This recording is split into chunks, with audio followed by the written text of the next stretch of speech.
Hi everyone, this is Dr. James DiNicolantonio, author of The Salt Fix and The Mineral Fix, and today I'm going to be talking about the health benefits of going into the sauna. So there are actually two different types of saunas. There's infrared sauna, which heats you from the inside out using infrared waves, and then there's the traditional Finnish sauna, which uses convection heat to heat you. So because the technologies are different, infrared saunas typically are at a lower temperature compared to traditional saunas.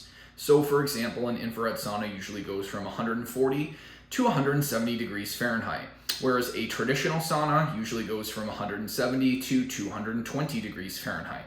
Now, both have a lot of health benefits, and I actually have an infrared sauna, but traditional saunas are also great as well. So what benefits have been shown from clinical studies using sauna therapies? So one is actually potentially reducing the incidence of the common cold. There was one clinical study that looked at 50 individuals. They split those individuals in half. Half the group went into the sauna multiple times a week for several months, and the other group did not. Those that actually went into the sauna had about a 50% reduction in incidence of the common cold. And we see also there are numerous prospective studies that going into the sauna several times a week is associated with a lower risk of pneumonia, influenza, and the common cold.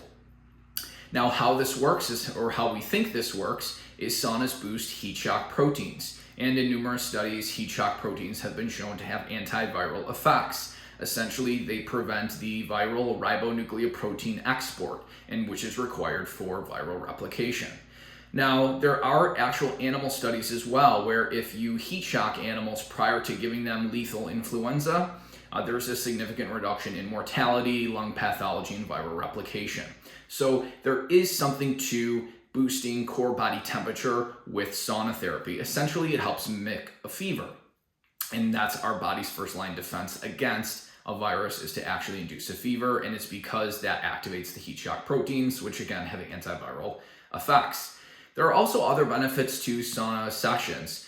Prospective studies have shown reductions in dementia, like Alzheimer's, because it's an effect, it's a hormetic effect, similar to exercise, where you're giving the body an acute stressor, and then once the body repairs the damage, it's actually stronger afterwards. So we see that you can have some slight damage in the brain when you go into a sauna, but the repair from that actually leads you to being more resistant to stresses to the brain later on. At least that's how we think it works. So sauna, again, is a hormetic stressor, just similar to exercise.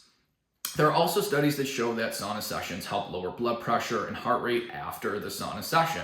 So essentially, going into a sauna will acutely potentially increase blood pressure and heart rate, but after the sauna session, there seems to be a prolonged chronic reduction in blood pressure and heart rate, similar to what we see with exercise.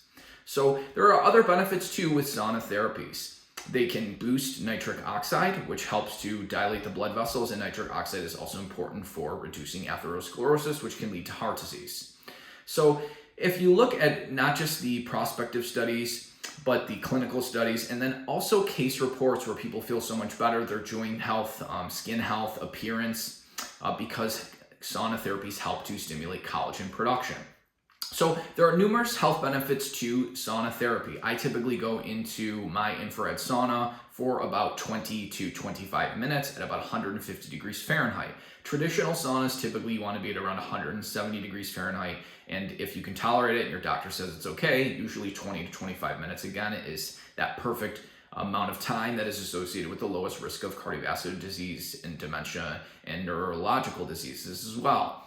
So I hope this video has helped, and if you don't have a sauna, some people, what they do is they put on layered clothes and work out, because working out also helps to boost core body temperature.